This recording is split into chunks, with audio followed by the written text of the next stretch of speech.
নমস্কার বন্ধুরা, আজ ডিমের সম্পূর্ণ ভিন্ন একটি রেসিপি করে দেখাবো। তাহলে আসুন কিভাবে করি দেখাচ্ছি।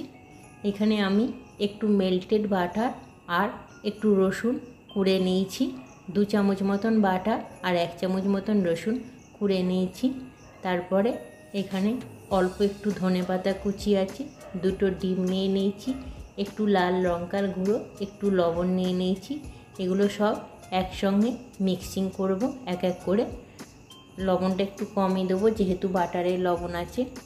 2টো ডিম নিয়ে নিয়েছি বাটারের মধ্যে। তারপরে ধনেপাতা কুচিগুলো দিয়ে নিলাম। এখানে লবণ আর লঙ্কার গুঁড়োটা দিয়ে নিলাম। এটা ভালো করে ফেটিয়ে নিতে হবে, ভালো করে একটু ফেটাতে হবে যাতে একটু লাম্পস না থাকে। এরপরে এগুলো কিউবের মধ্যে দিয়ে একটুখানি আইস ট্রেতে দিয়ে নিচ্ছি। তারপরে এগুলো একটু জমতে দেবো। সম্পূর্ণ ভিন্ন স্বাদের একটা রেসিপি হয়, সেদ্ধও নয় ভাজাও নয়, একটু অন্যরকমভাবে করে দেখাচ্ছি। সমস্ত ডিমের মিশ্রণটা এই আইস ট্রেতে দিয়ে এরা একটুখানি জমতে দেবো। জমে গেলে এগুলো সুন্দরভাবে তৈরি করব, দেখাচ্ছি কিভাবে হয়। এখানে কড়াইয়ে তেল দিয়ে নিয়েছি, তেলটা একটু গরম হতে হবে।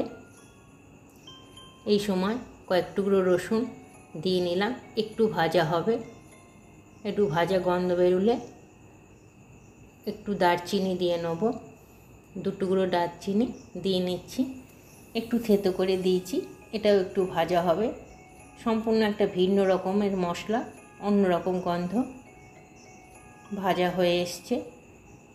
তারপরে এখানে বড় সাইজে কয়েক টুকরো আলু নুন হলুদ মাখিয়ে নিয়েছি, এটা ওই তেলের মধ্যে ভেজে নেব। 6-7 টুকরো আলু দিতে হবে, যেমন লাগবে সেরকম দেওয়া যেতে পারে। আমি এখানে এই কটুকরোই দিয়েছি। এগুলো লাল করে ভেজে তুলে রাখলাম।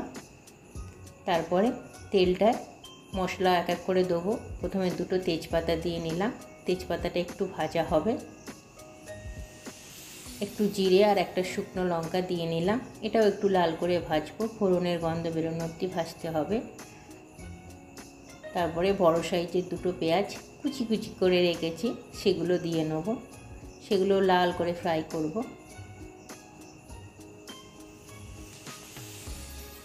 একটু ভাজতে হবে, ব্রাউন কালার আসা অবধি। হয়ে এসছে। এই সময় 1 চিমটে চিনি দিয়ে নিলাম যাতে পেঁয়াজটা একটু লালচে কালার আসে। আবার একটু নাড়াচাড়া করছি। মোটামুটি ভাজা হয়ে এসছে। এই সময় একটু আদা রসুনের পেস্ট দিয়ে নিলাম, ছোটো চামচের 1 চামচ দিয়েছি। একসঙ্গেই পেস্ট করে নিয়েছি আদা রসুনটা। এই মশলাটা আবার কষে নিচ্ছি। এখানে একটু টমেটো, বড় সাইজের একটা টমেটো একটু মিক্সিতে পেস্ট করে নিয়ে সেটা দিয়ে নিয়েছি। সেটা দিয়েও আবার একটু নাড়াচাড়া করব। একটু ধনে গুঁড়ো দিয়ে নেব, ছোটো চামচের 1 চামচ ধনে গুঁড়ো দিয়েছি। আর একটু কাঁচা লঙ্কার পেস্ট দিলাম। এটা ঝালটা স্বাদ অনুযায়ী দিতে হবে, আমি অল্পই দিয়েছি। আবার মশলাটা নাড়াচাড়া করছি।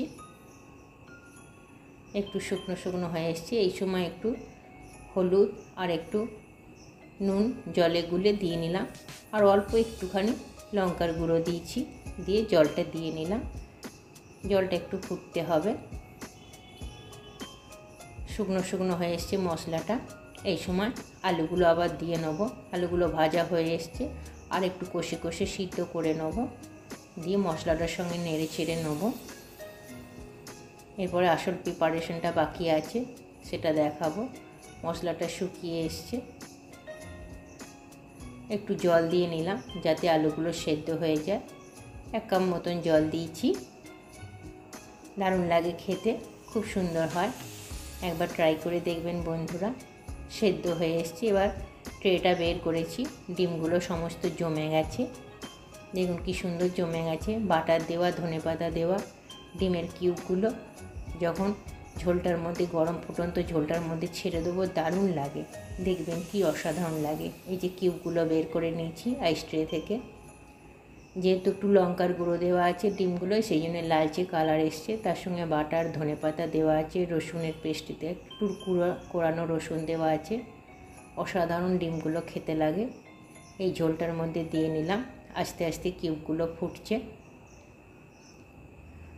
একটু শুকনো শুকনো হবে। শুকনো হয়ে এসছে, ডিমগুলো সমস্ত মিশে গেছে। দারুণ ঝুড়ো ঝুড়ো খেতে হয়। এই সময় 1 চিমটে গরম মশলা উপর থেকে দিয়ে নিলাম, যাতে একটু স্বাদটা আরও সুন্দর হয়।